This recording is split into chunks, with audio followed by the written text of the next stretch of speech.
आज़ादी के बाद भारत को 2 बार आर्थिक मंदी का सामना करना पड़ा। वह साल था 1991 और 2008।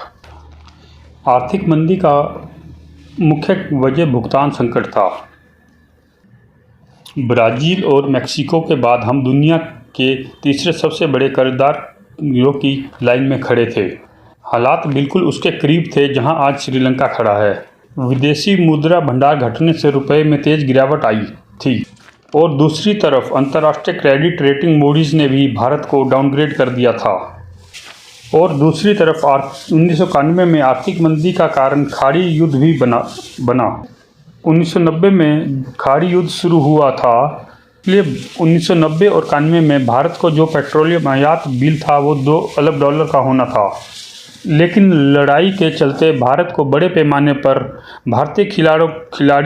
भारतीयों को खाड़ी देशों से वापस लाना पड़ा। जो मोटी कमाई खाड़ी देशों से भारत को आती थी वह भी प्रभावित होने लगी और भारत का आयात बिल लड़ाई के चलते 2 गुना से भी ज़्यादा $5.7 अरब हो गया। एक तरफ रुपये की तेज गिरावट की वजह से विश्व बैंक और IMF ने भी भारत को सहायता रोक दी। इसलिए भारत सरकार को भुगतान करने से चूक से बचने के लिए देश का सोना गिरवी रखने का विकल्प ही बचा था। उस समय की तत्कालीन सरकार ने IMF से 1.27 अरब का कर्ज लिया।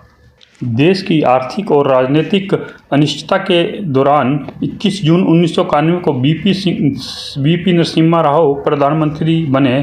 तब लगा भारत विदेशी कर्ज तय सीमा पर नहीं चुका पाएगा और डिफ़ॉल्ट घोषित हो सकता है। तब उस समय मौजूदा सरकार ने वित्त मंत्री मनमोहन सिंह के साथ कई आर्थिक सुधार किए और गिरवी रखे सोने को वापस छुड़वाया। वैसे तो भारत आज़ादी से पहले ही सोने का कुछ स्टॉक लंदन में बैंक ऑफ इंग्लैंड के पास रखता आया है, क्योंकि लंदन सरकार की अपनी ही एक अलग जुरिडिक्शन ऑन पॉलिसी और लॉज रहते हैं। इसलिए वर्ल्ड वाइड सेंट्रल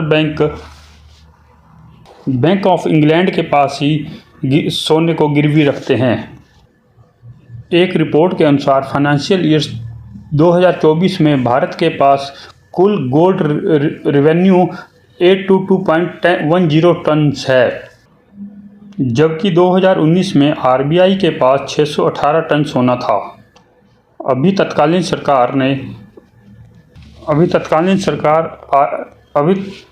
RBI को देश में सोना लाने के लिए सीमा शुल्क में छूट मिली है और जो सोना बैंक ऑफ लंदन में था उस पर RBI को टैक्स देना होता था। उस स्टोरेज कास्ट में भी अब सरकार को मदद मिलेगी। ये रिजर्व बैंक ने पिछले साल 16 टन सोना खरीदा था, जो इस साल 19 टन बढ़ गया। इससे पहले 2019 में वित्तीय संकट के समय भी 200 टन सोना खरीदा गया था।